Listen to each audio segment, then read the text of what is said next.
आज हम लोग प्रॉफिट एंड लॉस का 7वां क्लास करेंगे। और जैसे कि आप सभी को पता है कि हम लोग हर एक क्लास में एक नया टाइप के क्वेश्चन को सीखते हैं। तो आप लोगों ने अगर पहले वाले क्लास नहीं किए तो पहले उसे देख लीजिएगा, ठीक है। तो स्वागत है आप सभी का सक्सेस क्लास 22 में। चलिए आज की क्लास को शुरू करते हैं। आपके सामने आज की क्लास का पहला क्वेश्चन है। क्वेश्चन कर रहा है, शरद ने 900 रुपये में 2 बैग खरीदे। उनमें से एक को 25% लाभ पर और दूसरे को 25% हानि पर बेच दिया।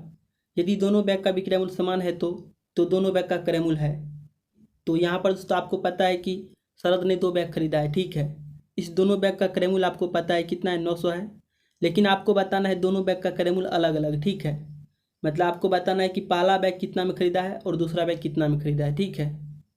तो यहाँ पर दोस्तों आप लोग इसे बना सकते हैं, ठीक है। आपको पता है कि उसने पहला बैग को 25% के लाभ पर और दूसरा को 25% की हानि पर बेचा है, ठीक है। आपको विक्रय मूल्य पता है उसने किस तरह से उसे बेचा है। तो यहाँ पर आप कह सकते हैं 25% का मान कितना होता है, 1/4 होता है। यानी आप कह सकते हैं 4 की वस्तु कितना में बेचा है, 5 में बेचा है, ठीक है। 4 आपका हो गया क्रय मूल्य यानी CP, 5 हो गया आपका विक्रय मूल्य यानी SP। लाभ के केस से हम लोग हर में क्या करते हैं, उसको ऐड करते हैं। तो 4 आपका हो गया क्रय मूल्य और 5 आपका हो गया विक्रय मूल्य। पुनः कर रहा है दूसरा वस्तु 25% की हानि पर, यानी अब की बार 4 की वस्तु उसने कितना में बेचा है, 3 में बेचा है, ठीक है। हानि के केस में हर में से अंश को माइनस करते हैं और लाभ के केस में प्लस करते हैं, ठीक है। यहाँ पर आप लोग इसे समझ सकते हैं, 4 की वस्तु अब की बार कितना में बेचा है, 3 में बेचा है, इसलिए यहाँ पर क्या है 25% की हानि है। आगे क्वेश्चन कर रहा है दोनों बैग का विक्रय मूल्य समान है। तो यहाँ पर आप देख सकते हैं पहला का विक्रय मूल्य कितना है, 5 है और दूसरा कितना है, 3 है। तो यहाँ पर हम लोग निकाले हैं तो यह क्या है, डिफरेंस है। लेकिन क्वेश्चन कर रहा है समान, तो समान करने के लिए यहाँ पर दोस्तों मल्टीप्लाई कर दीजिए। इसमें दोस्तों 3 से मल्टीप्लाई कर दीजिए तो आपका हो जाएगा 15, ये आपका हो जाएगा 12। हमें दोनों का विक्रय मूल्य समान करना है तो दूसरा में किससे मल्टीप्लाई करेंगे, 5 से करेंगे तो आपका हो जाएगा 15। 4 में 5 से मल्टीप्लाई कीजिएगा तो आपका हो जाएगा 20। यानी दूसरा का CP हो गया 20 और SP हो गया 15। पहला का भी SP क्या है, 15 है। तो यहाँ पर दोस्तों क्वेश्चन करा है दोनों का विक्रय मूल्य समान है तो दोनों का विक्रय मूल्य समान कर लिए, मतलब दोनों का विक्रय मूल्य कितना हो गया, 15 हो गया। अब देखिए यहाँ पर आपको क्या करना है। आपको पता है कि दोनों बैग का खरीद कितना है, 900 है। लेकिन यहाँ पर दोस्तों दोनों बैग का CP यानी कॉस्ट प्राइस कितना है, पहला का है 12 अनुपात में और दूसरा का है 20 अनुपात में। दोनों का CP 12:20 के अनुपात में है, ठीक है। इसे काट कर छोटा कर लीजिए तो आपको हो जाएगा 4 तिया 12, या आपको हो जाएगा 4 पंचे 20, यानी 3:5 के अनुपात में आ गया दोनों का CP। और आपको पता है कितना है, दोनों का 900 है। यानी आप कह सकते हैं 8 अनुपात का मान कितना हो जाएगा, 900 हो जाएगा, ठीक है। रियल में आपको पता है कि दोनों का जो खरीद मूल्य है यानी CP वह कितना है, 900 है। और अनुपात में कितना है, 5 3 8, तो अनुपात में हो गया 8 और रियल में कितना है, 900 है। और दोनों क्या है, CP है, तो आपस में क्या होगा, बराबर होगा। लेकिन आपको बताना क्या है, आपको बताना है दोनों बैग का क्रय मूल्य, मतलब अलग अलग आपको निकालना है। तो यहाँ पर आप लोग पहले 3 अनुपात का मान निकाल लीजिए तो आपको हो जाएगा 900, अब बटा में हो जाएगा 8। तो यहाँ से आपको आएगा 1 अनुपात का मान, आपको निकालना है 3 अनुपात को तो मल्टीप्लाई कर देना है 3 से। इसे जब सोल्व कीजिएगा तो आपका मान आएगा 337.5। तो ऑप्शन नंबर देखिए आपका D से हो जाएगा 337.5, पहला का हो जाएगा और दूसरा का हो जाएगा 562.5, ठीक है। यहाँ पर हम सिर्फ पहला का निकालें, ठीक है। दूसरा कितना होगा, 562.5 होगा, क्योंकि 337.5 आपका एकमात्र ऑप्शन है, ऑप्शन नंबर D। तो इसीलिए दोस्तों आपका दूसरा कह सकते हैं कितना होगा, 562.5 होगा। तो इस टाइप के दोस्तों आप लोग समझे होंगे। चलिए बात करते हैं अगले क्वेश्चन की। आपके सामने दूसरा क्वेश्चन है। क्वेश्चन करें, एक व्यक्ति 480 रुपये में 2 घड़ियाँ खरीदता है। एक घड़ी को 15% हानि पर और दूसरी को 19% लाभ पर बेच देता है। उसके पश्चात उसे ज्ञात होता है कि उसने दोनों घड़ियाँ एक समान मूल्य पर बेची। दोनों घड़ियों का क्रय मूल्य ज्ञात कीजिए। तो यहाँ पर भी दोस्तों क्वेश्चन क्या है, सेम टाइप का है। आपको पता है दोनों घड़ी का खरीद मूल्य यानी CP कितना है, 480 है। और आपको निकालना है दोनों घड़ियों का क्रय मूल्य यानी CP की अलग अलग कितना होगा। जबकि आपको पता है कि पहला घड़ी को 15% हानि पर और दूसरा को 19% के लाभ पर बेचा है। तो यहाँ पर आप लोग आसानी से बना सकते हैं, ठीक है। क्वेश्चन करें 15% की हानि, यानी 15% का मान आपका हो जाएगा 3/20। तो यहाँ पर आप कह सकते हैं 20 का वस्तु कितना में बेचा है, हानि है तो माइनस करेंगे। तो यहाँ पर आप कह सकते हैं 20 का वस्तु कितना में बेचा है, 17 में बेचा है। क्योंकि हानि के केस में क्या करते हैं, माइनस करते हैं, मतलब हर में से अंश को माइनस करते हैं। तो 20 आपका हो गया CP और 17 आपका हो गया SP यानी सेलिंग प्राइस। दूसरा घड़ी बेचा 19% के लाभ पर, यानी दूसरा वस्तु का CP कितना होगा, 100 होगा और 19% का लाभ है। तो यहाँ पर आप कह सकते हैं 119 उसका क्या होगा, SP होगा। आगे क्वेश्चन करें, दोनों घड़ियाँ समान मूल्य पर बेचा है, यानी दोनों घड़ी का जो सेलिंग प्राइस है वह क्या है, समान है। और यहाँ पर आप देख सकते हैं दोनों का सेलिंग प्राइस क्या है, डिफरेंस है। पहला का है 17 और दूसरा कितना 119 है। तो यहाँ पर तो आपको इसे क्या करना होगा, बैलेंस करना होगा, मतलब समान करना होगा, ठीक है। तो यहाँ पर तो अगर इसमें 7 से मल्टीप्लाई कर दे पहले वाले में तो यह कितना हो जाएगा, 49। ये आपका हो जाएगा 7 4 11 यानी 119। इधर भी आपको 7 से मल्टीप्लाई करना होगा, तो आपको जो 7 दूना 14 यानी 140। तो पहला वस्तु का दोस्तों CP हो गया 140 और SP हो गया 119, मतलब दोनों का SP अब क्या है, समान है। और क्वेश्चन यही आपसे कह रहा है कि दोनों का SP क्या है, समान है, मतलब समान मूल्य पर बेचा है। तो यहाँ पर आप लोग CP का रेशियो निकाल सकते हैं। पहला का CP कितना 140 है और दूसरा कितना 100 है, ठीक है। इसे काट कर छोटा कर लीजिए, तो आपका 0 से 0 खत्म हो जाएगा। ये आपका हो जाएगा 7, ये आपका हो जाएगा 5, मतलब 7:5 के अनुपात में आ गया दोनों का CP का रेशियो, ठीक है। लेकिन आपको CP कितना पता है, 480, ठीक है। आपको पता है कि दोनों घड़ियाँ कितना में खरीदता है, 480 में खरीदता है, यानी CP आपको दोनों का टोटल पता है 480, और यहाँ पर अनुपात में कितना है, 7:5 है। तो दोनों का योग कर देना है, तो आपको हो जाएगा 7 5 12, मतलब अनुपात में दोनों का योग हो जाएगा 12, जबकि रियल में कितना है, 480 है। तो यहाँ पर आप कह सकते हैं 12 अनुपात का मान कितना होगा, 480 होगा। आपको निकाल लेना 1 अनुपात का मान, तो आपको हो जाएगा 12 चौके 48 यानी 40। 1 अनुपात का मान आपको पता हो गया 40। तो यहाँ पर आप कह सकते हैं पहला का CP है 7 अनुपात में, तो आपको हो जाएगा 7 चौके 28 यानी 280, और दूसरा है 5 अनुपात में, तो आपको हो जाएगा 4 5 20 यानी 200। तो यहाँ पर आप कह सकते हैं पहला वस्तु खरीदा है 280 में और दूसरा खरीदा है 200 में, मतलब दोनों का योग कीजिएगा तो हो जाएगा आपका 480। तो यही दोस्तों आपका आंसर हो जाएगा ऑप्शन नंबर। देखिए आपका यहाँ पर ए मैच कर रहा है 280 और 200।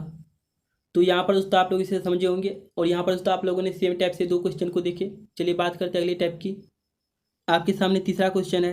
क्वेश्चन करें, एक व्यक्ति 16,800 में 18 खाट बेचकर 3 खाट के क्रय मूल्य के बराबर लाभ प्राप्त करता है। एक खाट का क्रय मूल्य ज्ञात कीजिए। तो यहाँ पर दोस्तों आपको पता है कि एक व्यक्ति जो है ना 18 खाट बेचा है, कितना में, 16,800 में, ठीक है। और इसे दोस्तों 3 खाट के क्रय मूल्य के बराबर लाभ प्राप्त हुआ है, ठीक है। तब दोस्तों आपको निकालना है एक खाट का क्रय मूल्य यानी CP। तो यहाँ पर दोस्तों आप लोग इसे बनाने से पहले एक चीज़ समझ सकते हैं, जो एक बेसिक सा कॉन्सेप्ट है, ठीक है। आप कह सकते हैं किसी वस्तु का CP जो होता है और SP जो होता है, ठीक है। CP और SP का जो अंतर होता है वह क्या होता है, या तो प्रॉफिट होता है या लॉस होता है, ठीक है। जिस मूल्य पर किसी वस्तु को खरीदते हैं वह आपका CP यानी कॉस्ट प्राइस होता है, और जिस मूल्य पर किसी वस्तु को बेचते हैं वह आपका सेलिंग प्राइस यानी SP होता है। और इस दोनों का जो डिफरेंस होता है वह क्या होता है, या तो प्रॉफिट होता है या लॉस होता है, ठीक है। प्रॉफिट कब होगा और लॉस कब होगा, आप लोग इसे समझ सकते हैं। अगर CP से SP क्या होगा, ज़्यादा होगा, ठीक है। किसी वस्तु का CP से अगर SP ज़्यादा होगा तो वह क्या होगा, प्रॉफिट होगा। लेकिन CP से SP कम होगा तो वह क्या होगा, लॉस होगा। तो इस टर्म को दोस्तों आप लोग समझ सकते हैं, ठीक है। अब चलिए बात करते हैं क्वेश्चन की। क्वेश्चन में आपको इसे कैसे अप्लाई करना है। क्वेश्चन में आपसे कह रहे हैं 3 खाट के CP मतलब क्रय मूल्य के बराबर, ठीक है। 3 खाट का जो क्रय मूल्य है यानी कॉस्ट प्राइस है, उसके बराबर क्या होता है, लाभ होता है, यानी प्रॉफिट होता है। तो यहाँ पर आप कह सकते हैं यह जो लाभ है 3 खाट के बराबर, यह कब होगा, जब दोस्तों वो 18 खाट को खरीदा है। तो 18 खाट को क्या क्या होगा, बेचा होगा। उसने 18 खाट खरीदा है तब तो 18 खाट बेचा है, मतलब SP से CP क्या होगा, कम होगा, तब तो दोस्तों यहाँ पर लाभ होगा, ठीक है। लाभ हुआ है मतलब SP क्या है, ज़्यादा है, और CP क्या है, कम है। इसलिए दोस्तों यहाँ पर क्या है, प्रॉफिट है, यानी 3 CP का क्या है, लाभ है। तो इसी टर्म को दोस्तों आप लोग को समझना है। यहाँ पर आपका हो जाएगा 18 3 21, यानी आप कह सकते हैं SP बटा CP आपका कितना हो जाएगा, या आपका हो जाएगा 21 बटा 18, और आपको SP पता है कितना है, 16,800, यानी 21 अनुपात का जो मान है वह कितना हो जाएगा, 16,800 होगा। तो यहाँ पर आप लोग कह सकते हैं 21 अनुपात का जो मान होगा वह कितना हो जाएगा, या आपको हो जाएगा 16,800, यानी अनुपात में कितना 21 है, जबकि रियल में कितना है, 16,800 है। क्योंकि दोनों क्या SP है यानी सेलिंग प्राइस है, तो आपस में क्या होगा, बराबर होगा। तो यहाँ से आप लोग एक अनुपात का मान निकाल सकते हैं। 21 में 8 से मल्टीप्लाई कीजिए तो आपको हो जाएगा 168, यानी आपका हो जाएगा 800, ठीक है। आप कह सकते हैं एक अनुपात का मान कितना होगा, 800 होगा। तो ऑप्शन नंबर देखिए आपका यहाँ पर दोस्तों C से हो जाएगा 800 रुपया।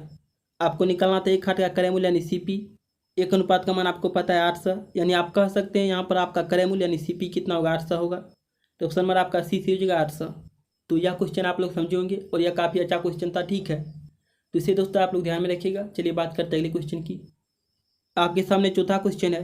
क्वेश्चन का है 17 गेंद को 720 रुपये में बेचने पर 5 गेंद के क्रय मूल्य के बराबर हानि होती है। एक गेंद का क्रय मूल्य ज्ञात कीजिए। यहाँ पर दोस्तों क्या है, हानि है, ठीक है। आपको पता है 5 गेंद के क्रय मूल्य के बराबर क्या होता है, हानि होता है। यहाँ पर आप लोग कह सकते हैं 5 गेंद का जो CP है यानी कॉस्ट प्राइस है वह आपका क्या है, हानि है। यानी 17 गेंद का जो खरीद मूल्य है जिसे हम लोग कहते हैं CP, ठीक है, यह 17 गेंद के SP यानी सेलिंग प्राइस से क्या है, ज़्यादा है। तब दोस्तों यहाँ पर क्या हुआ है, हानि हुआ है, मतलब 5 CP का क्या हुआ, हानि हुआ है। तब दोस्तों यहाँ पर 5 खरीद मूल्य का क्या है, हानि है, क्योंकि CP से SP क्या है, कम है, इसलिए दोस्तों यहाँ पर क्या है, हानि है, ठीक है। इस तरह से आप लोग इसे समीकरण बनाकर लिख सकते हैं। तो यहाँ पर दोस्तों 5 CP इससे हटाकर माइनस हो जाएगा, यानी आप कह सकते हैं आपका हो जाएगा 12 CP, यानी CP/SP आप कह सकते हैं कितना हो जाएगा, ये आपका हो जाएगा 17/12, ठीक है। यानी SP जिसे हम लोग कहते हैं सेलिंग प्राइस, वो आपको पता होगा कितना है, 12 है। लेकिन यहाँ पर दोस्तों कितना है, 720 है। तो आप कह सकते हैं अनुपात में कितना है, 12 है, जबकि रियल में कितना है, 720 है, ठीक है। तो यहाँ पर आप लोग एक अनुपात का मान निकाल सकते हैं। ये आपको हो जाएगा 12×6 = 72 यानी 60। आप कह सकते हैं एक गेंद का CP यानी क्रय मूल्य कितना है, 60 है। तो ऑप्शन नंबर आपका C से हो जाएगा 60 रुपया। तो यहाँ पर दोस्तों आप लोग इसे भी समझे होंगे, ठीक है। जब भी दोस्तों आपके सामने इस टाइप के क्वेश्चन आते हैं, यहाँ पर दोस्तों आपको मेन पॉइंट जो है इसे आपको समझना पड़ेगा, ठीक है। इसे दोस्तों आप लोग एक बार समझ लेते हैं अच्छी तरीके से, तब दोस्तों आपका कॉन्सेप्ट क्लियर हो जाता है, ठीक है। तो इसे दोस्तों आप लोग समझे होंगे। चलिए बात करते हैं अगले क्वेश्चन की। आपके सामने 5वां क्वेश्चन है।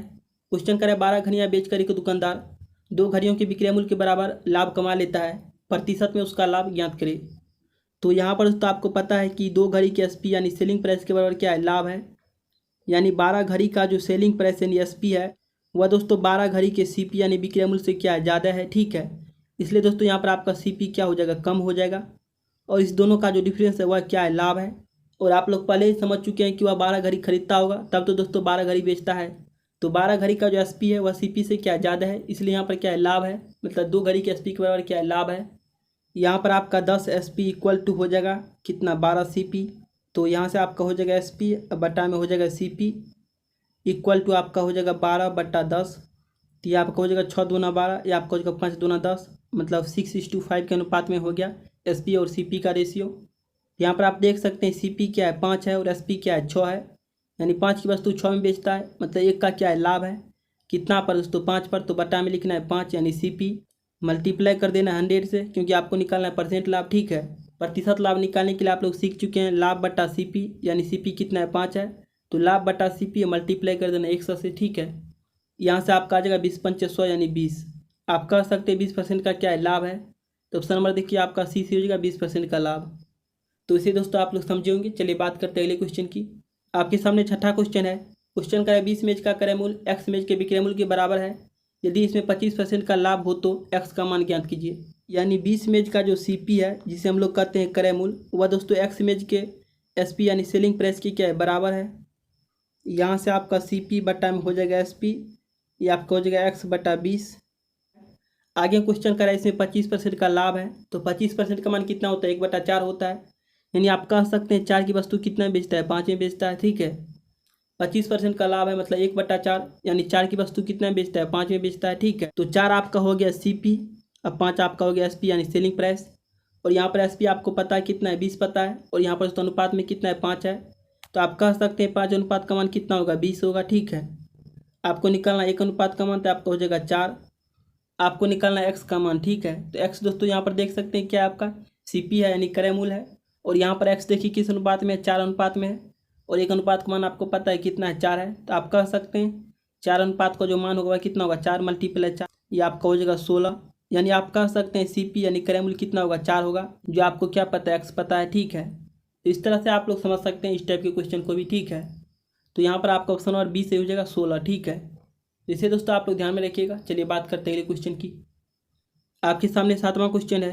क्वेश्चन करें एक वस्तु बेचकर मदन ने उसके क्रय मूल्य के 1/4 के बराबर लाभ अर्जित किया। यदि उसने इसे 375 रुपया में बेचा, क्रय मूल्य क्या था। तो यहाँ पर दोस्तों आपको पता है कि मदन ने एक वस्तु को बेचकर उसके क्रय मूल्य के 1/4 के बराबर लाभ अर्जित किया है, ठीक है। 1/4 के बराबर मतलब 1/4। यहाँ पर आप कह सकते हैं 4 की वस्तु बेचा है कितना में, 5 में, क्योंकि यह क्या है, लाभ है। मतलब 4 की वस्तु कितना में बेचा है, 5 में बेचा है।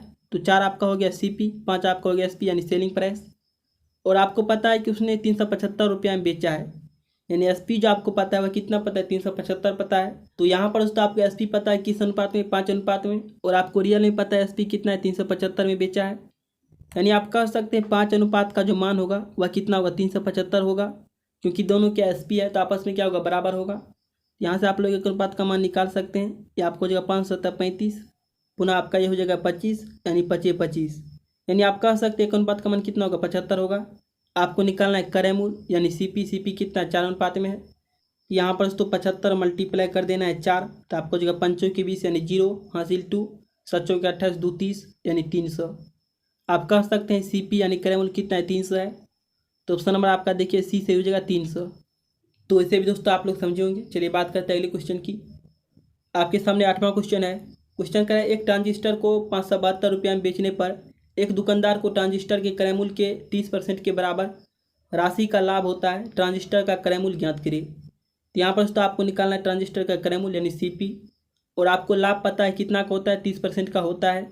तो यहाँ पर आप लोग इसे आसानी से बना सकते हैं।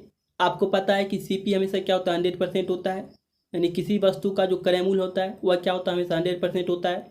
और उसमें दोस्तों क्या है, 30% का लाभ है। तो आप कह सकते हैं 100% CP है, उसमें क्या है, 30% का लाभ है, यानी 130% का मान आपको पता है। ठीक है, 130% का जो मान है वह कितना हो जाएगा, आपको पता है 572 में बेचने पर, यानी आपका हो जाएगा 130% का मान 572। आपको निकालना है 100% का मान यानी CP। तो यहाँ से आपका हो जाएगा 572, अब टाइम हो जाएगा 130, मल्टीप्लाई कर देना 100 से, तो आपका 0 से 0 खत्म, ये आपको हो जाएगा 13 चौके 52, फिर हो जाएगा 13 चौके 52 यानी 44, यानी 13 से 44 बार में आपका 572 खत्म हो जाएगा। यहाँ से आपका हो जाएगा 44 मल्टीप्लाई 10 यानी 440।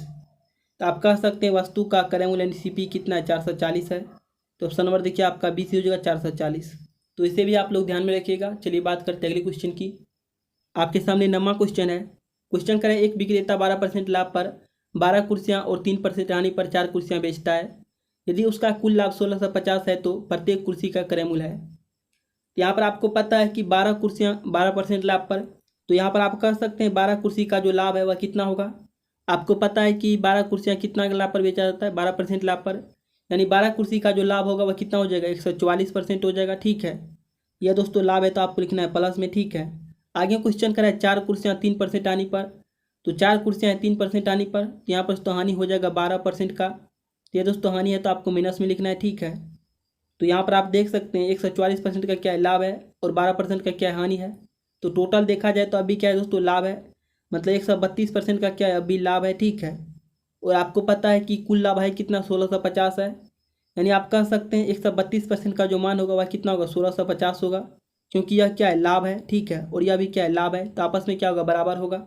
तो यहाँ से आप लोग 100% का मान निकाल सकते हैं, यानी CP आप लोग निकाल सकते हैं। ये आपको हो जाएगा 1650 बटा में हो जाएगा 132, यहाँ से आपको आएगा 1% का मान, आपको चाहिए 100% का, मल्टीप्लाई कर देना 100 से। ठीक है, इसे जब दोस्तों सोल्व कीजिएगा तो आपका आ जाएगा 1250। ठीक है, तो आप कह सकते हैं प्रत्येक कुर्सी का जो क्रय मूल्य होगा वह कितना होगा, 1250 होगा। तो ऑप्शन नंबर देखिए आपका BC हो जाएगा 1250। ठीक है, तो इस तरह से आप लोग इसे समझ सकते हैं। ठीक है, तो इसे भी आप लोग ध्यान में रखिएगा। चलिए बात करते हैं अगले क्वेश्चन की। आपके सामने आखिरी क्वेश्चन है, क्वेश्चन नंबर 10, इसे समझिए। क्वेश्चन करें, सामान का 2/3 भाग 6% लाभ पर और शेष भाग 3% हानि पर बेचा गया। यदि कुल लाभ 540 रुपया हो तो सामान का कुल कीमत क्या थी।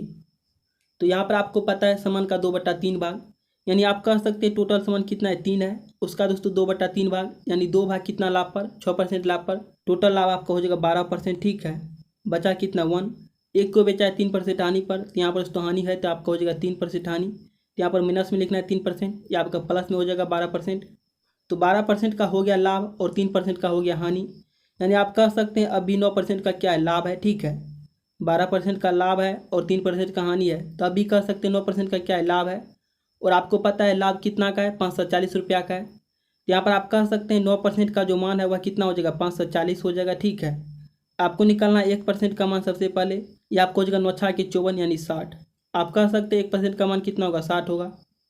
तो यहाँ तक आप लोग समझ चुके हैं। ठीक है, आपको बताना है सामान की कुल कीमत। यहाँ पर देखिए सामान कितना है, टोटल 3 है।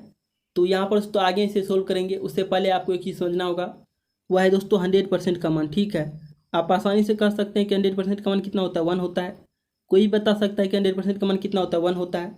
यहाँ पर दोस्तों यह क्या है, 3 है, तो आप कह सकते हैं 3 के बराबर कितना होगा, 300% होगा। ठीक है, आप लोग आसानी से लिख सकते हैं 3 का मान कितना होगा, 300% होगा। और आपको दोस्तों 1% का मान पता है कितना है, 60 है।